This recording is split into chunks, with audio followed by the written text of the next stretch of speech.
Et donc, maintenant, on va aller à la chapelle Rohan-Chabot.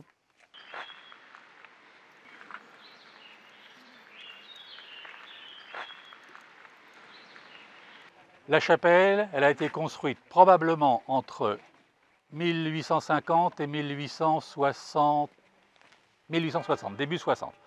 On a la trace de la chapelle qui existait en 1868, oui c'est ça, lorsqu'il y a eu une demande du transfert du corps de Madame Arroiro, qui était la femme de Monsieur Forte, et qui est décédée à Dresde en Allemagne et qui a été rapatriée pour être enterrée ici au mois de mars 1867. Donc la chapelle existait forcément. La chapelle a été très probablement bâtie par la famille Rohan des Malais. Et elle n'a pris l'appellation que de Rohan-Chabot qu'au mariage de la petite fille de M. Rohan des Malais qui a eu lieu le 2 mars 1867.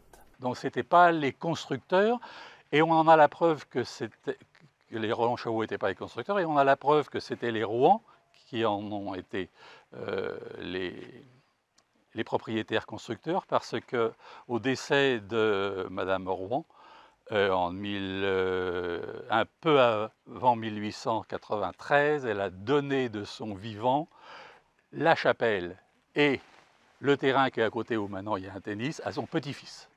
Donc on a bien de la succession. Pour le reste, vous verrez à l'intérieur les gens qui y sont enterrés et la tombe à l'extérieur de la dernière de la famille. Oui, alors là, il y a une légende qui n'est pas très bonne, qui vous dit qu'elle a été enterrée à l'extérieur parce qu'elle n'avait pas eu une vie tout à fait droite. Mais ça, elle a été divorcée. Ah voilà, c'est parce donc, qu'elle était... Comme c'est une famille chrétienne, les divorcés voilà, n'ont pas droit au... Voilà, c'était... c'est pas exemplaire. Pas droit à rentrer. Voilà. Donc c'est pour ça qu'elle a été enterrée à l'extérieur. Voilà. Donc elle est juste en face. Je ne sais pas si vous avez vu, mais cette chapelle donc est une chapelle funéraire. C'est-à-dire que là, en dessous, il y a une sorte de crypte où il y a 21 personnes. Et la 22e, derrière vous, c'est une tombe. Et c'est donc une chapelle funéraire. Donc c'est différent d'une chapelle votive. Et celle-là a une particularité qu'on verra à l'intérieur. C'est-à-dire que vous avez un autel, et un autel qui est consacré. C'est-à-dire que je vous montrerai, c'est un autel où il a été scellé à l'intérieur une relique. C'est-à-dire que cet autel est toujours consacré, il n'y a pas fait d'objet d'une cérémonie d'exécration. Donc il est toujours vénérable. On doit toujours faire très attention de ne pas faire n'importe quoi avec cette chapelle. Alors, je crois qu'on vous a dit aussi qu'il a été donné à la mairie, et qu'il faut la laisser en état. Seulement en état, ça pose quand même quelques problèmes. Et donc, vous allez voir cette chapelle. Alors là, on n'est plus dans une chapelle où on garde des vêtements liturgiques, hein, mais elle nous pose... Alors, j'ai quelque chose à vous dire sur le mot chapelle encore. C'est que le mot chapelle a aussi...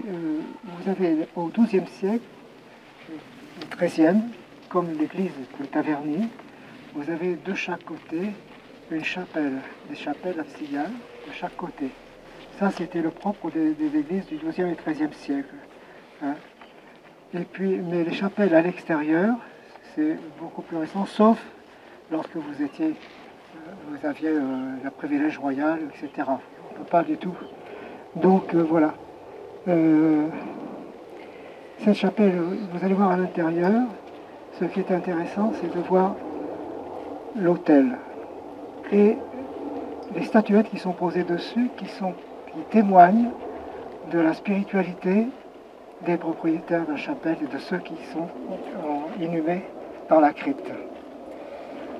Alors donc vous allez, en entrant, vous allez voir un petit bénitier sur un angelot, tout ça c'est du XIXe siècle, hein, mais qui est très beau, Puis vous allez voir des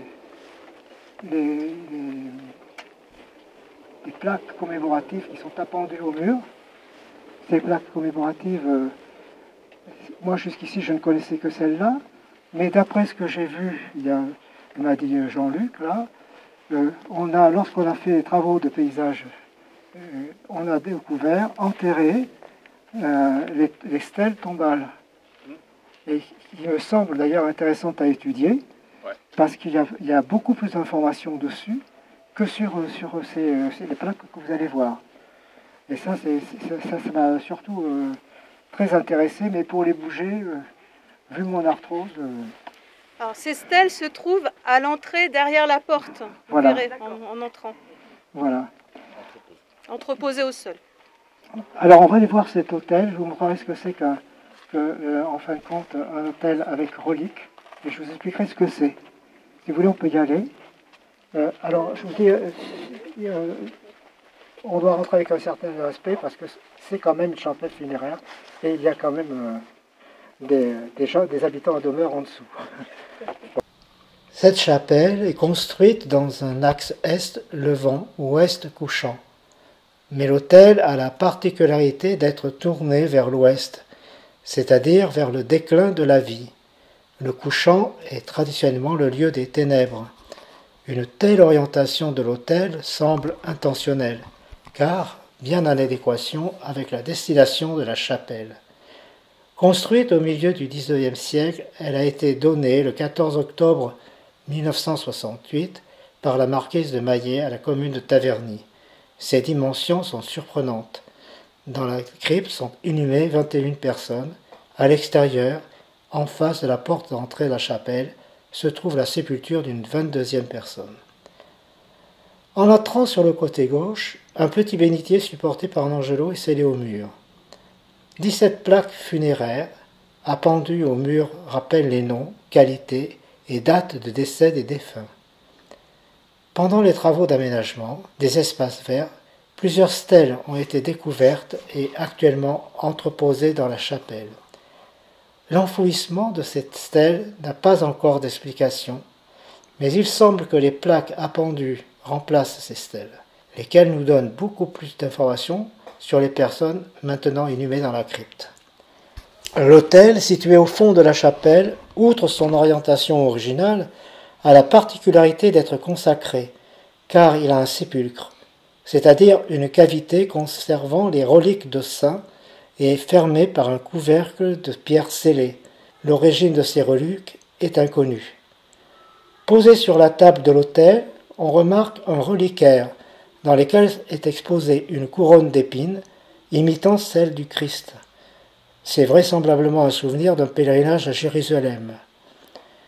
Un lutrin d'autel est placé sur le côté. Il est finement sculpté et on peut remarquer sous la tablette destinée à supporter un missel une inscription « Nescat lari virus », c'est-à-dire le courage ne saurait déchoir. C'est la devise de la famille Beuge et aussi du canton du même nom en Haute-Savoie. Sur la partie rehaussée de l'autel, plusieurs statues polychromes sont exposées. De chaque côté est disposée une statuette du Christ ressuscité, montrant son cœur couronné d'une couronne d'épines et surmonté d'une flamme. L'une des statues présente un cœur rayonnant. Cette représentation du Christ a pour origine l'apparition en juin 1675 de Jésus montrant son cœur à Marguerite Marie Alacoque, religieuse au monastère de la Visitation à Paray-le-Monial. Une autre statuette attire l'attention. Elle représente Saint Charles Borromée debout, les yeux levés vers le ciel, tenant un crucifix, et à ses pieds ses attributs de cardinal. Charles Borromée est né à Arona le 2 octobre 1538. Il est mort à Milan le 3 novembre 1584. Il fut archevêque de Milan et cardinal de l'Église catholique.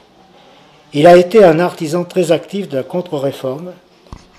Pendant l'épidémie de peste qui a dévasté sa ville de Milan en 1576, il n'a pas hésité à soigner lui-même les pestiférés.